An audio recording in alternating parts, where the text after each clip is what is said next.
What are the challenges in developing and managing a knowledge exchange and impact strategy for a department? I think so. This is a very difficult, very broad question, right? And this is a question that we all thought about in the context of the last ref. I think one of the big challenges is that there's still quite a lot of researchers who actually view impact as an agenda that is somehow imposed on us by the ref, more or less.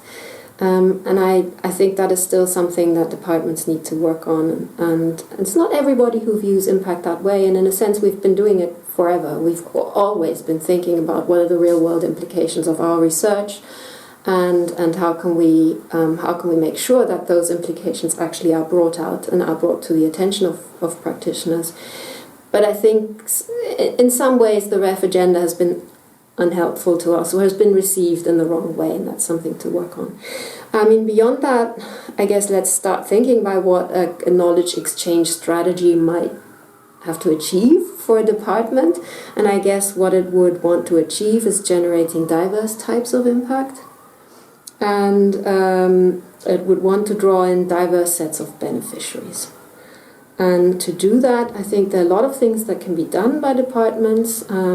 And the first thing would be to support staff actually in doing this work, in taking up advisory roles to work with practitioners, taking up consultancy, supporting them to give evidence, for instance, to Parliament or other institutions. Supporting long-term engagements or secondments is something that is, that's a question of departmental policy, actually.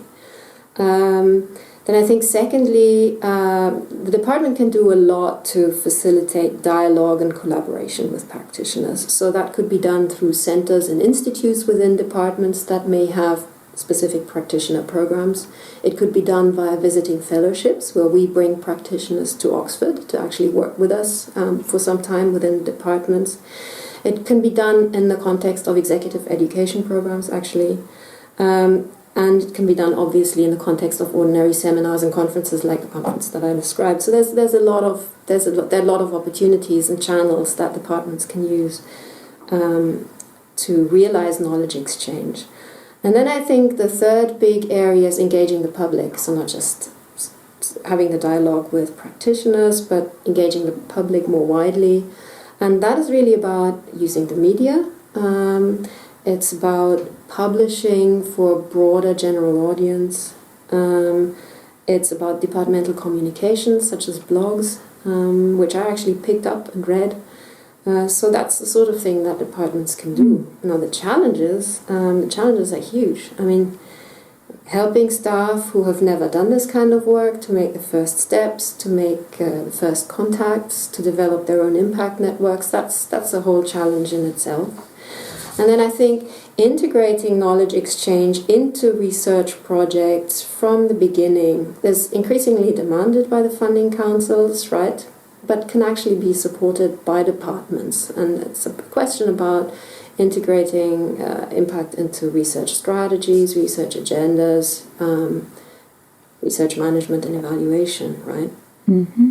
And then it's about organizing the institutional resources and harnessing the institutional resources to make it happen, right? So, in a sense, if one has a knowledge support officer who can bring grants that have a KE component to the attention of staff who are sort of working in fields that are related to KE, it's about sort of supporting processes of knowledge exchange. So, for instance, if departments have research assistance schemes like our department has, to open those up for work that is actually knowledge exchange assistance in addition to research assistance, because this takes time and effort. And so if we can use resources and harness them towards this goal, I think that's very important.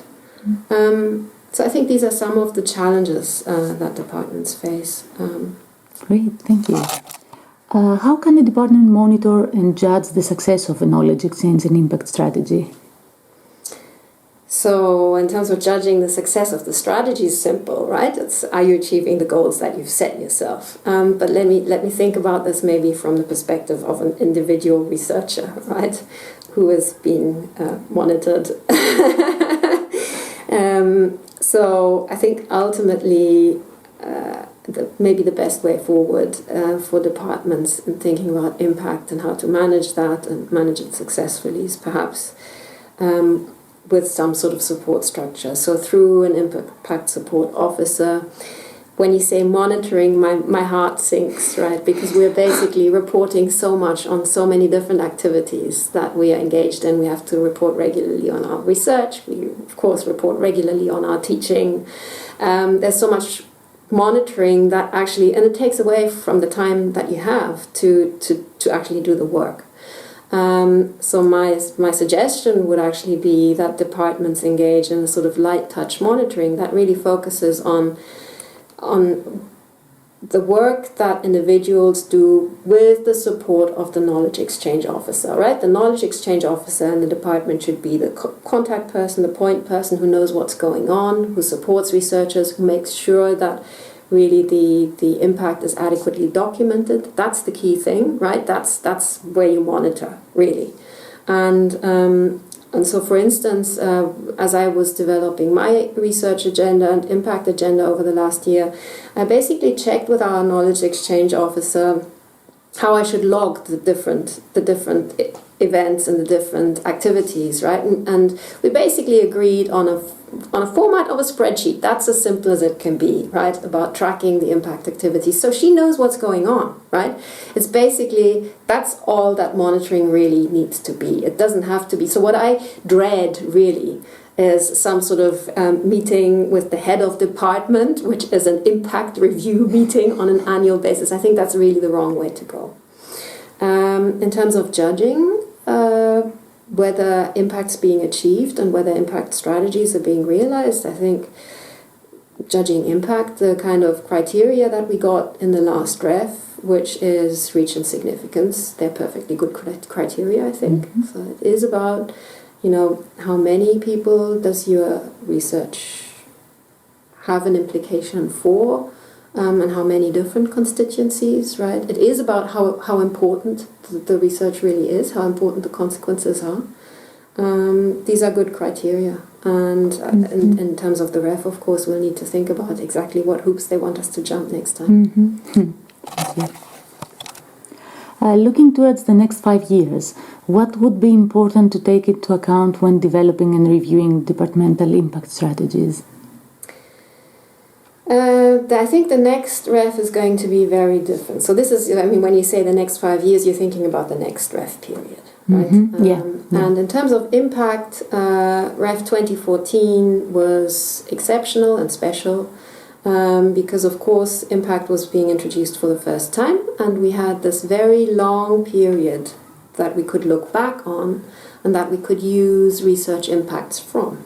Right, so we could go back far further than 5 years in time, and we could use all this accumulated impact, that research, which sometimes had been done in the 90s, right, actually had. So I think moving forward into the next 5 years, the challenges are going to be completely different because we'll have to work with the impact that is actually generated in the space of 5 years, right?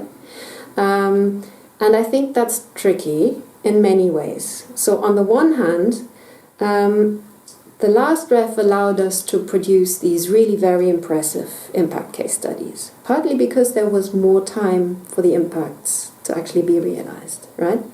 Now, making those sorts of research impacts happen within the space of just 5 years is going to be much more challenging, right? We also need to think about the incentive structures for the people who were involved in the last ref and who submitted impact case studies in the last ref. Most of them will actually continue to work on the projects that they were working on probably for the last ref. They will continue to work with those impact networks that they've created, right? But if their impacts in this next period are sort of incremental and building on the project that they submitted last time round, we probably won't be able to submit them, right? Now, what does that say to these people? Does that actually say they shouldn't be doing this work? Well, I hope that's not what it says to these people, and I hope we'll try to influence policy on whatever the next ref criteria are going to be to support this ongoing engagement beyond a simple ref cycle with practitioners, because it's this ongoing engagement that actually delivers policy influence ultimately, right? I think we also have to think about the young researchers in all of this, because to them it's very daunting to see these very polished case studies where some of the colleagues in our department have done very, very high profile work, right? And so for junior researchers to aspire to become advisor to the UN Secretary General or something like that in the space of the next 5 years is totally unrealistic, right? So we have to maybe try and influence the debate there too and think about, should there be different categories of impacts? Should there be impacts that, for junior researchers maybe?